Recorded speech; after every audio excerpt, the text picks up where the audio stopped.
Welcome to The Localist, a podcast for small business owners where we talk about the highs and lows of building community through entrepreneurship. I'm your host, author of the Localist book and small business consultant, Carrie Rollwagen. The Localist is sponsored by Infomedia, a Birmingham-based website and media company where I'm senior vice president. At Infomedia, we help small businesses get big results online. Our guest today is Chris Palmer, who is founder of Green Garage, which is an auto repair shop here in Birmingham. We actually learned about Chris from Infomedia's sister company, Uptick Marketing, because he's a client of theirs. But the more I looked into him and his business, the more I wanted to have him on. Chris talks about the 13 years that he has been running this business, how his business has changed along the way, like adding things like locksmithing to what they do, to how downtown Birmingham has changed, and the changes that he's seeing in the auto district, which is where they're located. We talk about build outs, which if you have ever done a build out, you know why. You know the trials and tribulations of that.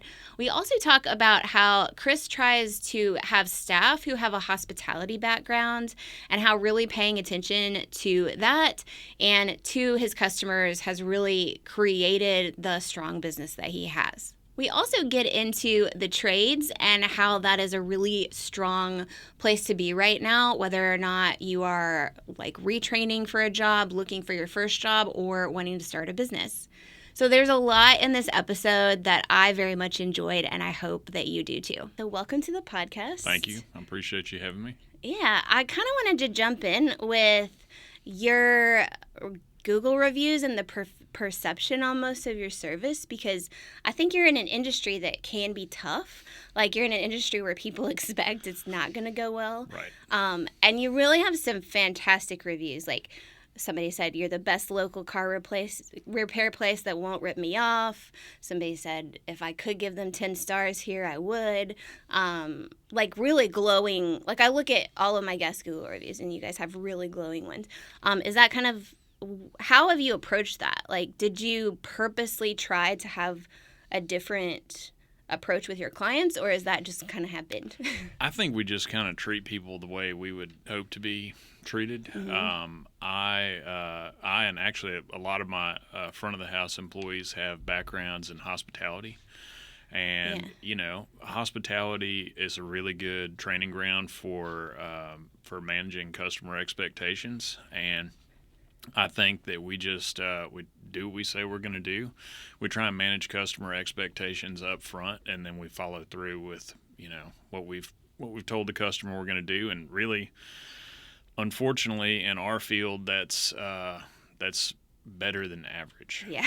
So our field does have a poor reputation. Yeah. So do you get people coming to you from other places and like already frustrated and disappointed? Like, are they like, I took my car somewhere else and this is bad? Or is it more just like later when they have another issue, they come to you and find you? I would say it's a little bit of both. I mean, there are, to be completely fair and honest, there are a lot of really great auto repair places in Birmingham, and we have good relationships with those other businesses because we don't do necessarily everything. Mm-hmm. But we do have folks coming from places where they've been frustrated or where they don't feel like they've got good treatment. But we've also had people that just have gotten referrals to us from other customers and have decided to give us a try. Yeah. I think that's so interesting when you talked about people coming from the hospitality industry, because I do think that translates a lot. Like I, work at a web development company. We have a really big support team, and I really like for them to come from hospitality or service in some way. It's like the details of fixing a website can be taught, but kind of it's a different thing to be able to, like you said, like respond to how our client's feeling, or how do you diffuse somebody who's a little bit angry. Right. So that makes a lot of sense to me. That's interesting. Do you have different training that you walk people through, or is that pretty basic? Do they just kind of pick up on this is how we act at Green Garage, or do you have like a standardized? So really I have one key employee up front that's been with me for 10 years, and I've basically taught him everything I know. He also has a hospitality background, and he kind of manages our front of the house. And then I have a key employee in the back that has been a technician for over 30 years, and he kind of manages the back of the house, and I oversee the whole thing. So it is almost, it's very similar to a restaurant. You know? And you need certain skills in your back of the house people that you don't need in your front of the house people, and vice versa. But there is definitely some shared skill sets that go between the two of them. And mostly I try and give good basics on what I expect, and then I try and let the employees handle things, you know, the way they should be, the way they see them being needed to be handled, and then I just provide course corrections and guidance along the way. Yeah, I think that's so important, I think, because I think a lot of people who start a small business, and I kind of tend toward this myself, like, you're like, well, this is how I want it done, and I'm going to just tell you exactly how to do it every step of the way. But then that's not how people learn. That's not how, like, they thrive, really. And then I think you take more responsibility overall if you're making your own decisions, if that makes sense. I think that for me, a lot of times, I'm wrong at least half the time. And then I listen to my employees and listen to their input and their different varied perspectives that they have on things that I don't have. And we kind of put it all together and make good decisions based off of that. So I feel very fortunate to have the employees that I have, and they understand me and kind of my strange things about me, and they help me guide the business in the direction that I want it to go. That is one thing I hear a lot from people on the podcast there, and I would agree with this too, that as a manager you learn so much about yourself that isn't necessarily good. Definitely. Did you have management experience before, or kind of, you mentioned hospitality, like what was your background? What kind of brought you to doing this? So as a kid, I worked in a tire store just because a friend of mine in high school's dad owned a tire store. So I started working there when I was about 13 years old, cutting the grass. And then I just kind of added experience on from there. I was in the Army for 6 years, and I did something completely unrelated to auto repair. I was in the intelligence community. But as most people who are enlisted in the military will tell you, everybody has like some sort of side job that they do. Mine was haircuts and working on cars. So when I got out, I did not want to do intelligence kind of work anymore, and so it just kind of naturally brought me back to the automotive field because that's what I had experience with. So I would say that I have a little bit of management experience from being a non-commissioned officer in the Army, but it is different managing civilian employees from managing enlisted soldiers. So I would say that that's definitely an excellent basis for what I do now, but it is completely different. Yeah. Have you read any of Jocko's, those books like Extreme Ownership or anything? I think they're interesting because it's like one chapter is the military side, and then the next chapter is the business application. I need to look into that. I've not. Well, I started that book like 3 times and just wasn't relating to the military side as much, and kept hearing like, no, like it's good. So I kept going, and then I was like, once I saw both sides, it was really interesting. And yeah, I think it makes total sense that there is so much that you can cross over, but it is different. It must be very different when, you know, like you could walk away at any time when you're at a business. And sure, you know, in the military you can't fire someone and you can't quit. Yeah, so yeah. It's you.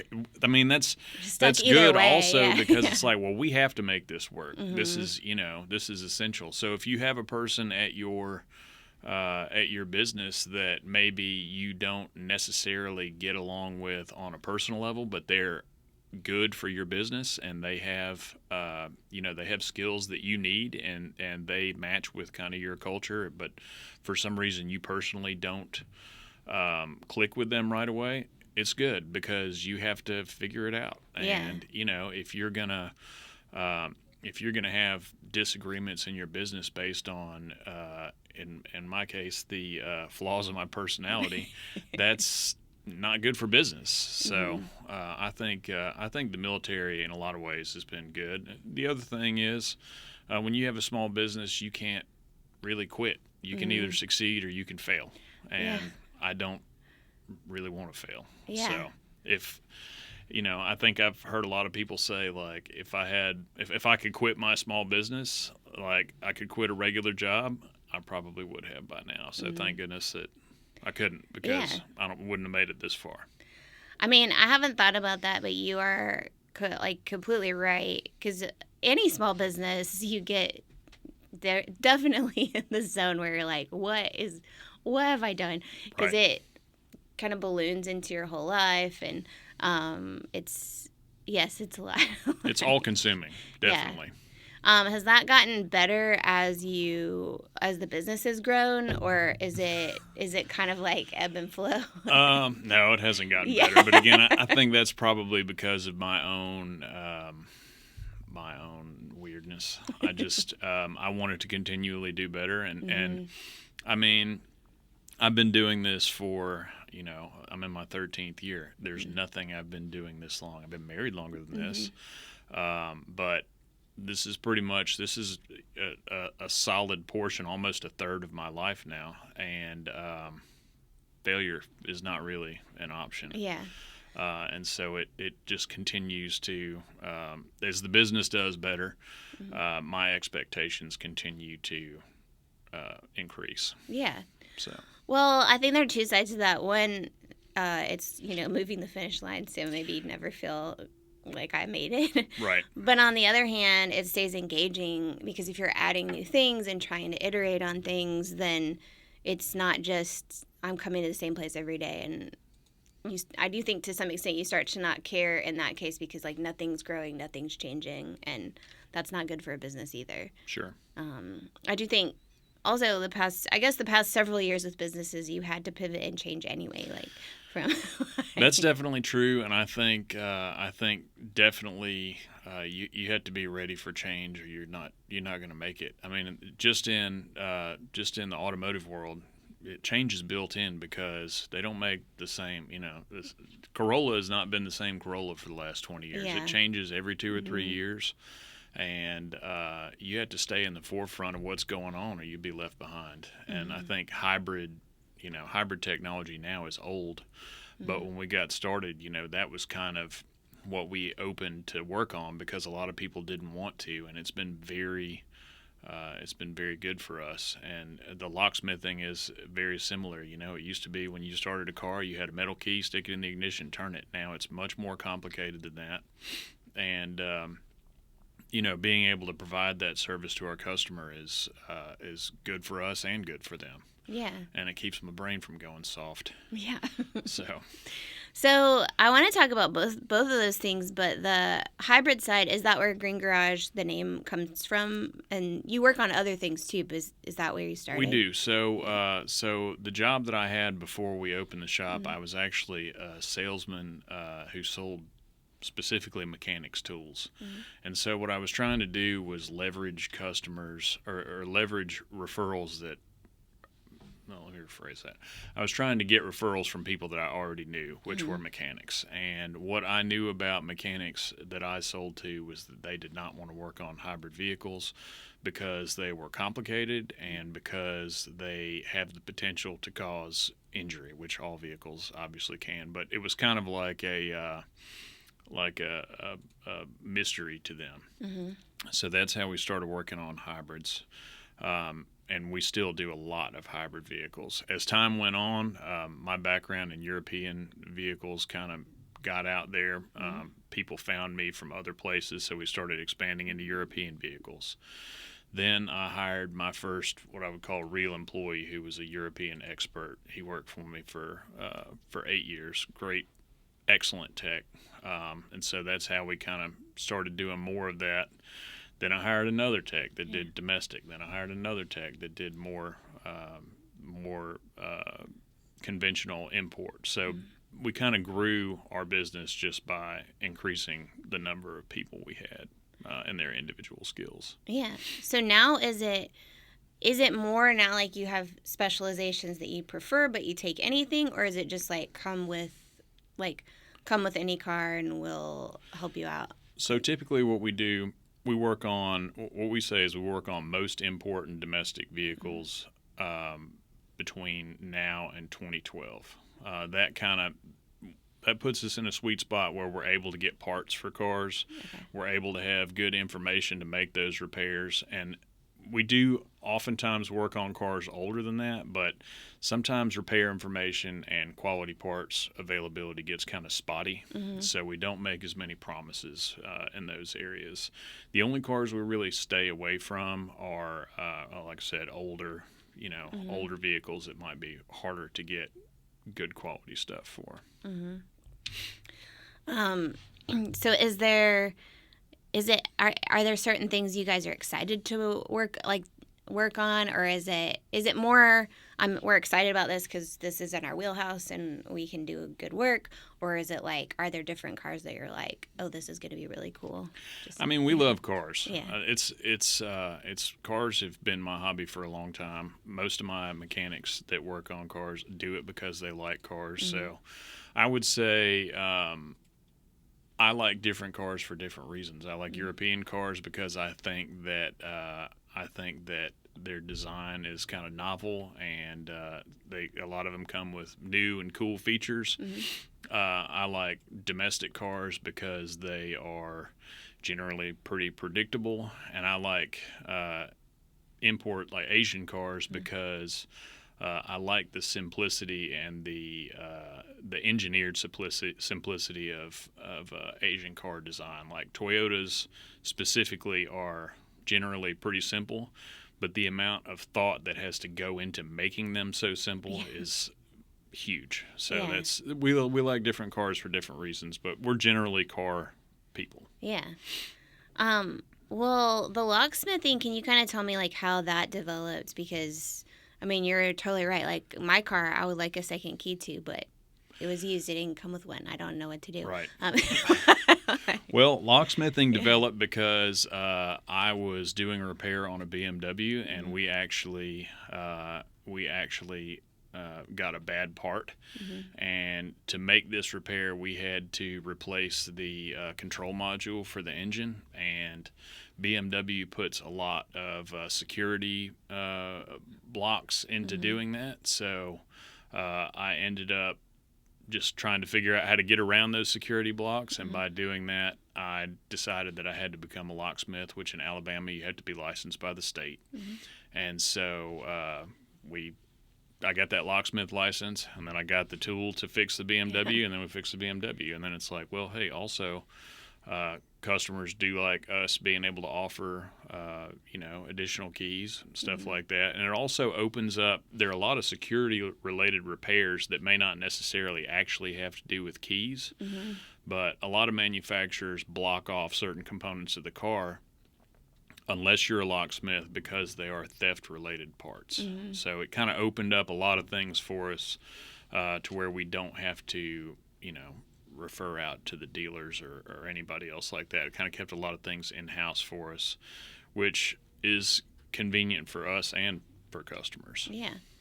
Do you have other garages actually referring people to you for keys, or is that just like an extra service that you have? Yes, we have Green Garage does the retail key business and our in-house business. Then we also have another side called Auto Keyco, and that's our wholesale business. So we do some wholesale business like for other repair shops and car dealerships and stuff like that. So did that develop because of the locksmithing, or did that already exist? That developed because of the locksmithing primarily.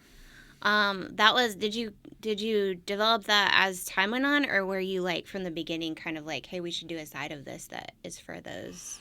Well, when we figured out that we could do the locksmithing stuff for the shop, it kind of made sense. Talking to other people that we knew around town, they're like, man, I could really use your services to do this or do that. A lot of vehicles now, when you replace components, the vehicles have to be programmed, like with factory software, so you have to. It's a complicated process that's more like computer programming than it is changing spark plugs. And a lot of guys who are really good at changing spark plugs are really not very good with programming and stuff like that. So that's how we kind of we got into that because people told us that they were interested in doing that, and we've been very, very fortunate with that as well. That's cool. So do you market those things? Do you market both of them, or are you mostly marketing the customer-facing side? We market both, but retail customers would probably not necessarily see Auto Keyco as much unless we came to their house to do a key or something like that. A lockout in my van says Auto Keyco on it. But typically we bill all that stuff through Green Garage. Yeah. Well, Auto Keyco seems to be good for SEO. Like, it's a good. I was looking for websites, and it was like, let's see, Auto Keyco, and it was like, yep, that's available. I was like, no way, no way. So that's kind of how that came. That to be. Is really good when that happens. Yeah. Well, maybe we could talk some about marketing, because I know you guys invest in marketing. You work with our sister company still, or some, and I think it's also clear from like your branding, because I may not be describing this right, but I think like your building is kind of like white and Green Garage. It's like it's green, but it's also like friendly and inviting. It's not necessarily, I think if you were going to have AI just generate a auto repair place, it would look different, Probably. So I think the branding it feels more welcoming. It feels more clean. It kind of feels different already. Right. How did you approach that? So I do like white because it's clean, and because I'm a neurotic person. I like a really clean shop. I think that's one of the things that really sets us apart, is that we try and keep things spotless. There's a couple reasons for that. You get a better repair in a spotless shop. It's safer, and it just looks better. So that does have a lot to do with the white. As far as the other branding, we've used the same graphic design guy since the very beginning. Somebody that my wife went to high school with, and he's awesome. And basically I try and do the same thing with vendors and as I do with employees. It's like, hey, here's what I'm going for. What do you got? What would you do if this was your business? And that's what he came up with. So. Yeah. Well, I think that's awesome. That's a good, I think, way to approach hiring vendors also. Maybe any vendor, but I think especially creative vendors. I think it's so easy, again, to be like, well, like, because I'll get a redesign, for example, of maybe the Localist brand or whatever. And a lot of times the designer is actually thinking a little bit forward on trends. So like sometimes I see it and the first time it's like, well, it's not exactly what I imagined. But instead of like nickel and diming them and being like, well, change this and change this when I don't really know what I'm doing. Right. Every time, as long as I've chosen the right person, that I just trust them, like it ends up being like, oh, they were right, We try and do the same thing with our vendors as customers do with us. Our best customers come in, they're like, I don't know anything about cars. You guys are my car guy. Fix my car. Tell me what it needs, and I'll go with your recommendations. We try and use the same methods when we're dealing with vendors. Yeah. Just because, like you said, this is not my subject matter. Or my area of expertise. Like, I could be completely wrong on this. So, and, I know you hear it all the time, and I hear it all the time, but my favorite thing is, well, I read on the internet. Yeah. It's like, well, yeah. But, I think it's going to be morphing into, like, ChatGPT told me. Right. Yes, I think you're right. Or it'll be interesting when people try to make repairs based on AI and and I think bring you more business. Right. It's one of those things where the thing about ChatGPT is it almost always wants to agree with you. And I don't want something that agrees with me all the time. Yeah. You know, it's like your best employees don't agree with you all the time. They're gonna be like, no, that's stupid. Yeah. And ChatGPT never once has been like, you're an idiot. Yeah. That's wrong. Yeah. So that's the kind of AI I want, is one that mildly insults me. Yeah. And then points me in the right direction. Yeah. So. No, I agree. I see all these like news reports about people saying like they're forming relationships with AIs, and it's like I don't think that's the point of a relationship. Yeah, I might be a little old for all that. Yeah. I don't know. I'm just the older I get, the more I'm like, these cats are so weird. But I think whether it's I mean, I agree. Like you want somebody to challenge you and to make it better. If I just wanted to agree with myself, like what is. I mean, obviously there are some use cases. I'm not saying that, but I do think it'll be interesting as people start saying like, well, I did this to my car because AI told me to. Right. And, like we just had somebody here who injured themselves because they had AI design their workout program. But anyway, I think that'll keep happening. Sure. But as far as that goes, it does seem like, and maybe this is, I don't know if this is my ignorance, but it does seem like you're in a good industry in that. I mean, not AI proof exactly, like it seems like it will impact everything, but people are still driving cars and having their cars fixed. Is that true, or are you like seeing ways that it's going to like affect that also? So we love to work on everybody's car, but our best customers typically are not going to try and work on their own cars. Yeah. Because they don't have time. Yeah. Just like I'm not going to try and design my website because I don't have time to do that. And it's not what I'm best at.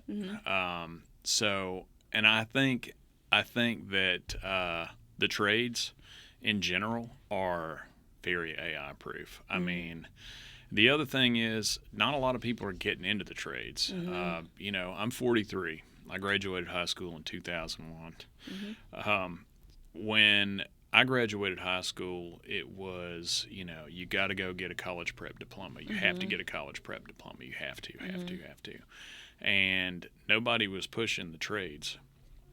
And you can make a lot of money in the trades and without a lot of debt.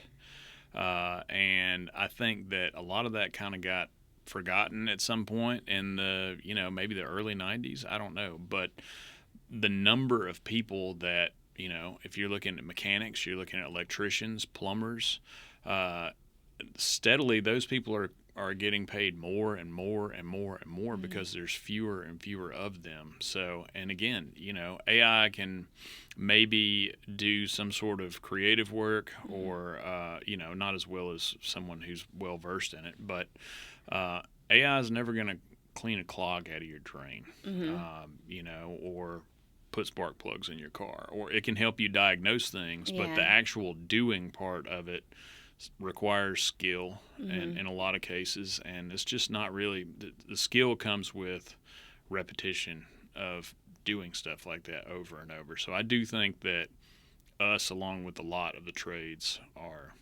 resistant to AI. Yeah, I mean, and it sounds like honestly I think a lot of different economic factors, like for one thing, you're obviously totally correct in the supply and demand side. Like there just aren't as many people doing this, so you can't charge like anything you want, but it is a good time to be in trades, I think. And I really hadn't thought about I guess like the idea of you aren't saddled with this massive debt when you go into, like, obviously you have to get certifications, get trained, but it is a different thing than a 4-year degree. Well, and if you're doing what you're supposed to do, and you have, if you're in the trades and you're teachable, certifications and training, I pay for that. Yeah. And then once you attain those certifications, I have to pay you more. Yeah. I don't have a choice. Like now you can do more, I have to pay you more. And that's what I think that's what my employees have been good at, and I'm proud of my employees for kind of taking that on. But it's like, guys, while you're here, learn all you can and then charge me for it. Yeah. But don't just come do the same stuff that you've been doing over and over and over because you'll never get a raise. Yeah. And my guys have been good with that. And again, we pay for voluntary certification. In fact, we insist on it. I don't want folks that are coming and just doing the same old thing. I want guys that are growing and developing because we're all getting older. Yeah. My lead guy's 53 years old, and I got a lot more than 12 years left in this business, so I always have to have somebody in the pipeline to take over for that senior guy. Yeah. Well, and I mean, the technology, like you said, the cars are changing, things are changing, and so having that be like part of the expectation, I think, is good. And also, like you said, like it's not just, you're not expecting like you go and do this on your own.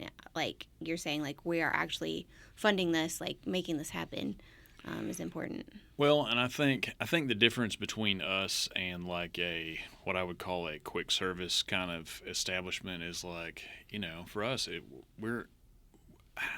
every job is a real job, but for us, It's our more guys, of a career. It's not our guys, job, we offer insurance, basically day one. We have retirement. We work Monday through Friday. We have, we're paid living wages. Some of these other places out there that are not quite as specialized kind of treat people more like disposable laborers. Yeah. And, when I find the kind of employee that thrives doing what we're doing, I'd be crazy not to invest in them. Yeah. And it's just finding guys that sometimes finding people that think that they're worth investing in, which is, sad. But it's weird how our field is, and the trades are, again, generally like that. Yeah. So.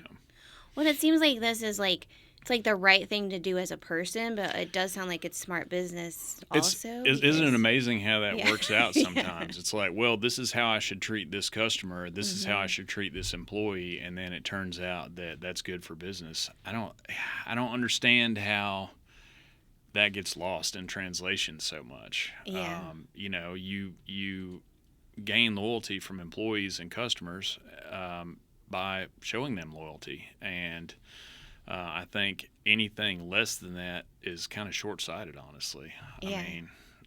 That's not to say if you find somebody that's not a great fit for you that you need to, to try and salvage something that's not really salvageable. But if you find somebody that can work in the realm that you're used to working in, you'd be crazy not to, do that. Yeah. Well, as far as the economics of things as well, it does seem like a repair business is kind of a good place to be, because even when the economy is tough, I feel like people need things fixed. At Infomedia, we build websites, but we also support and repair websites. So I think it has been interesting as like the economy will pull back a little bit. People aren't buying as many new websites, but because we fix them, the repairs go up when people aren't buying new things. So that also seems like an interesting business, and that cars break down. That's what it's one of the things they do. You're gonna have repeat business. Yeah, absolutely. So it does seem like a good, every business, you can't say any business is totally stable, but it seems like a smart place to be. It is, and we're very fortunate with the stability, and also, unfortunately, because there are a lot of businesses that do what we do that do not have the same standards that we have a pretty constant flow of customers. There are everybody has a car pretty much, for better or for worse, and there are a lot of good shops out there, but in some cases maybe we're more convenient. Maybe our pricing is a little better. Maybe it's people like us personally. So auto repair it can be very local, but if you get customers that are that like you, they can come from other places. So certainly our proximity to UAB has been very helpful. Yeah, that makes sense. And But we have people that leave UAB and go elsewhere. Rarely. Yeah. But we retain those customers. So I think kind of once we get the opportunity to get a customer in the front door and kind of show them how we do things, our customer retention is pretty strong. Just because, again, my guys up front do such a great job. And again, it's just all about setting the expectation of here's what's going to happen and then delivering on that. Yeah. Well, were you always planning on, did you always think you wanted to be in downtown Birmingham, or was that just like it is kind of like an auto Yeah, so area? we're in the Automotive Historic District. Okay. And I didn't know it was actually called that. I was about to refer to it as the Auto District. If you look Yeah. at Google Maps, it calls it the Automotive Historic District. That's cool. And there's places down there that used to be auto repair facilities that have the same name. Like there's Bebco over there where they have offices now. Bebco was Birmingham Electric Battery Company. So that was a big thing down there. Now, I've been in Birmingham for almost 20 years. The number of businesses in the Automotive Historic District have shrunk considerably. Used to have all the dealerships, all those dealerships that are out at Grants Mill Road, they all used to be downtown. Yeah. The Lexus dealership is where DeVita Dialysis is now. There was a huge Firestone where Publix is. There were a lot of other businesses down there. The demand for repairs down there is still really strong, and the number of businesses is getting smaller. And that a lot of that has to do with, real estate down there is getting less attainable for small businesses. Yeah. So I mean, when Publix is going after your spot, it's kind of hard. Sure. And the Goodyear that was on the corner, UAB bought that property for a significant amount of change. So do you think that'll continue to change, or is that impacting rents around the area, or is it more like in that, like closer to UAB? It's definitely impacting rents around the area. Unfortunately, 4 years ago we bought our property, so our rent doesn't really go up. But it is significantly affecting rents, and there's a lot of residential development down there. A lot of repair shops and light industrial areas have been torn down, and apartments or condos have been put there, which is just more customers coming into the area, which is good. But it does put pressure on anybody who would want to come in there and start an auto repair shop. And there are some, there are a few upstarts around us that have done well because they're quality people and do a quality job. But it is getting a little bit harder in that area to do that kind of thing. Was buying your building something that you were always wanting to do, or did that kind of evolve as did you see the writing on the wall, or is that just something that it's always nice not to have to pay rent?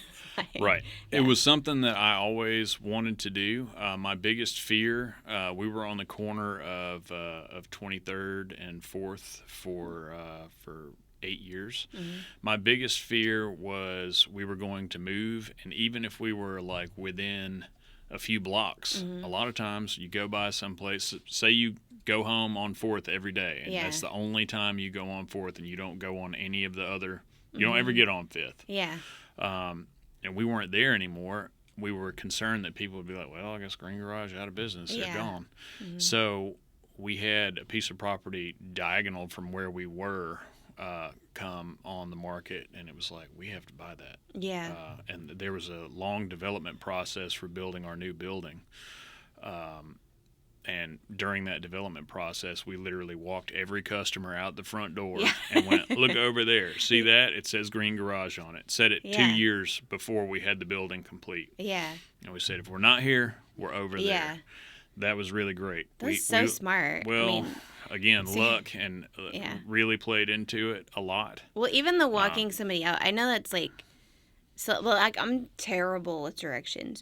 So even if you said like, oh, we're in the neighborhood or whatever, I would process it, but I would have to use whatever. But just actually walking out the door and looking, I feel like would connect even with me. Well, and that was the thing. Like when this piece of property came on the market, of course, we hadn't talked to any designers, any architect was like, this is not the perfect place for us. This is not really, like, I can't envision this being our spot, but it was so close and it was within sight. It's like we had to. Now, of course, after we went through the development process, we got an architect, we went through the build. It's incredible. It's like the nicest shop I could have ever imagined, and it's purpose built to be our shop, the way we run our business. So it's awesome. But yeah, just the fact that it was within visual distance of the original shop was like, we absolutely have to do this. We don't have a choice. We had a similar, my husband owns a jiu-jitsu gym, and a place came up, we had to expand, and it was 2 doors down. So it was like, okay, this is it. Right. It might not be perfect, but this is the spot. And I do think that is such a huge thing that it is. I don't know that people necessarily think through that as much. But people, especially for a small business, a lot of your customers, like their own patterns of like how they go about their day and all of that, like make such a difference. And any barrier that any friction you can take out of, like, come to us is helpful. Well, and that's for better or for worse in small business, you just kind of sometimes have to go with like your feeling, and where if you were a big company, you might have a team of analysts that's telling you do this, do that. Your husband and me and my guys, it's like, I hope this works out. Yeah. and thankfully, thankfully it did. I mean, you have to have facts built in there as well, but a lot of it does go with, your feeling of what you think. So, well, and also, your customers. So I think that is a huge part of it. That is data. It's not the same data that a huge business would be looking at, but you're talking to people all the time, and I do think you understand them to some extent. So, well, and the big consideration about downtown is no matter where you are, it's going to be tight, and that's because you can't afford to have some giant facility. And when I think of an auto repair shop, a lot of times I think of some small building on a giant piece of property with ragged cars stacked up all around it, and that is never what I wanted to have. So we have to run very lean, and we have a total of about 15 parking spaces outside. Being that it's downtown Birmingham, unfortunately, it is not possible to leave cars outside on the weekend or at night. So we have to be very conscious of our workflow, and we have to get customers' cars done quickly. And again, that's something that works out for 2 reasons. Like, we get the car out of here, and we get the customer their car back quickly, and everybody wins. But it has been, we've had to adapt the business and the model that an auto repair shop usually works off of for the considerations of, a dense urban environment like Southside Birmingham. That is really interesting. Well, when you did your rebuild, did you always know, like, did you use an architect and really redesign it because you had to, because the space was like, you didn't have a choice, or were you like, we actually want input into this? Because I think a lot of small business owners think like, I don't really need an architect or a designer. I'll just figure it out. Oh my gosh. The architect was the best money I've possibly ever spent in business ever.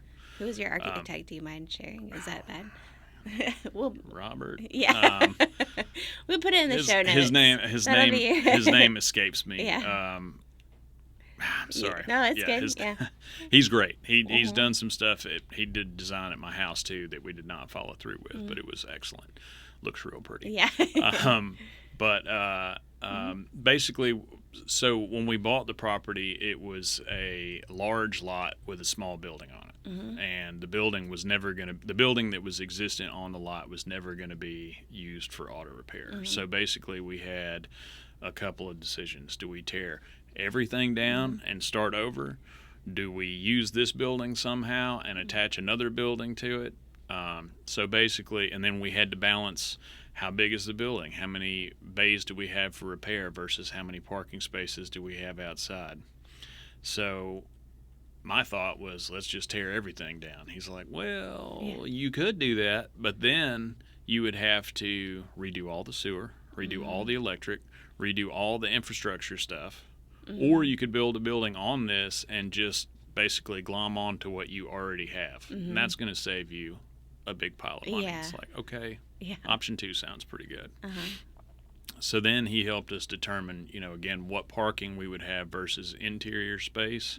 And then he helped us jam all the stuff that we could into this space. Now, we don't work on a lot of big trucks like diesel 2500, 3500 dually kind of. We don't do that.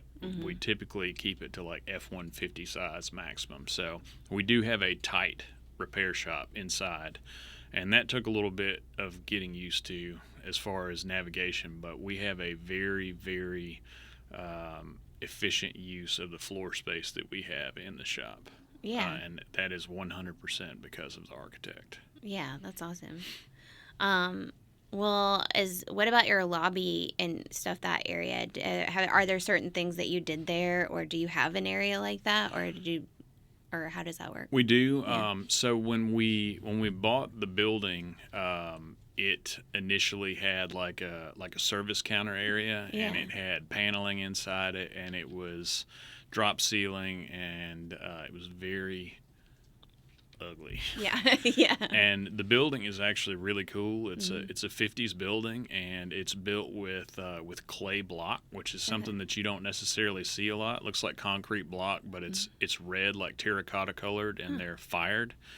So the first thing I did was rip all that stuff out. Yeah. And on the we self-contracted and built almost all of the building ourselves. Wow. Like, we didn't pour our own concrete, and we didn't stand up our own steel. Everything else, and we didn't do our own electrical.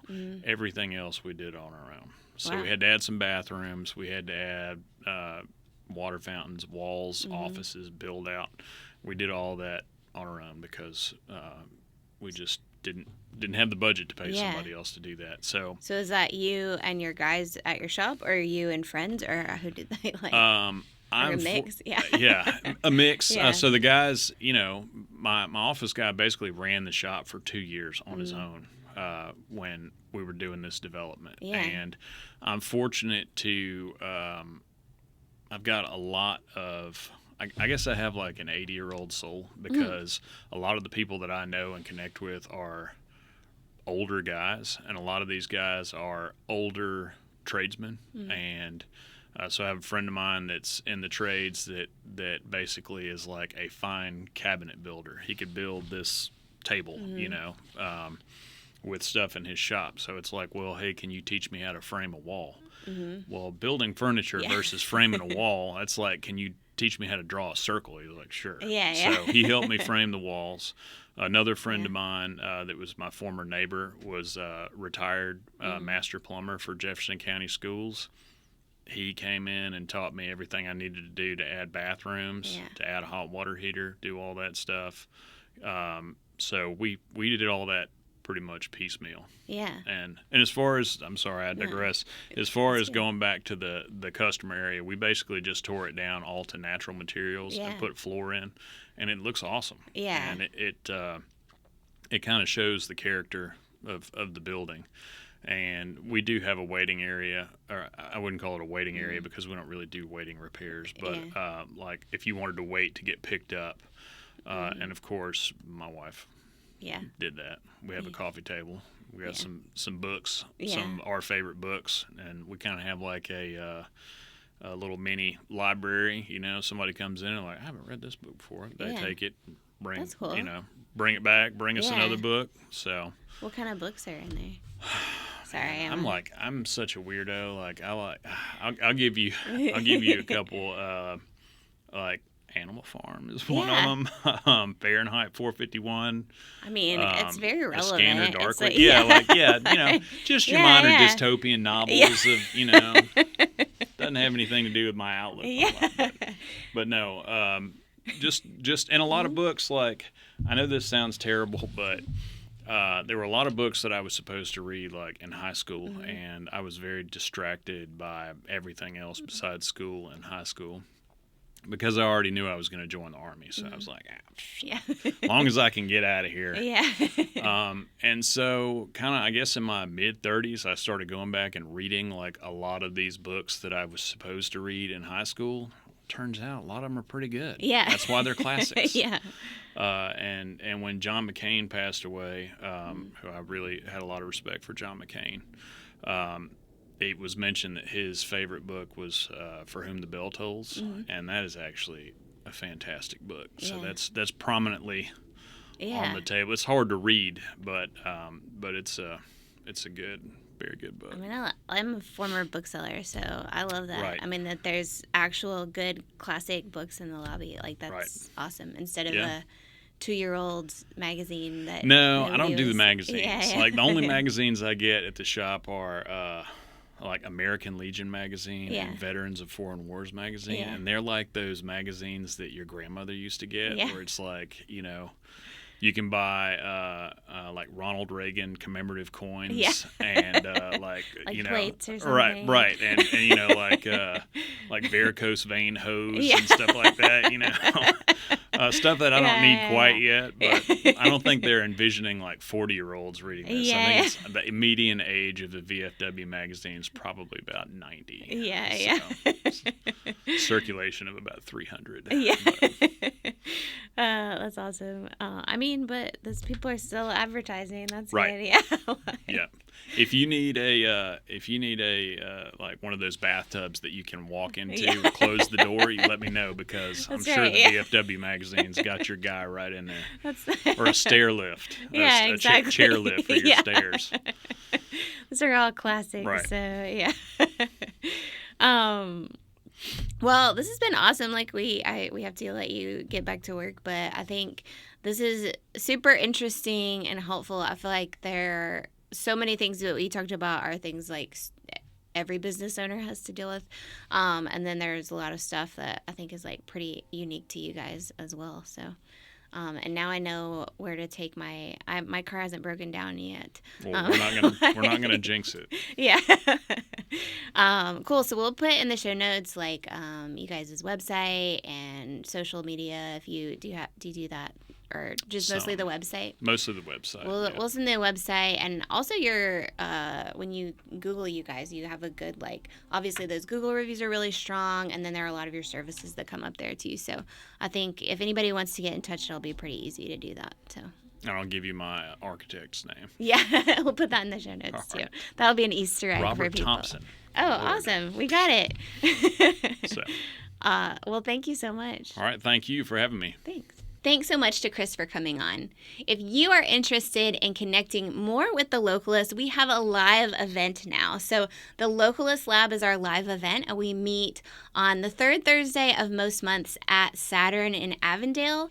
We are sponsored by Lady Bird Tacos, so we have free tacos, free coffee. I'll be there, and I'm bringing in some of my favorite experts on topics that I know are relevant to small business owners. So there are details in the show notes. You can grab a free ticket there, and I hope to see you. The Localist is written and produced by me, Carrie Rollwagen. Our showrunner is Taylor Davis. Our outreach manager is Hannah Cragen, and we record right here in the Infomedia studios. Our engineer today is Paul Bryant. Thanks again to Infomedia for making all of this work possible. And until next time, whether you're buying from a local business or you're owning a local business, thank you for all you do to make our community stronger every day.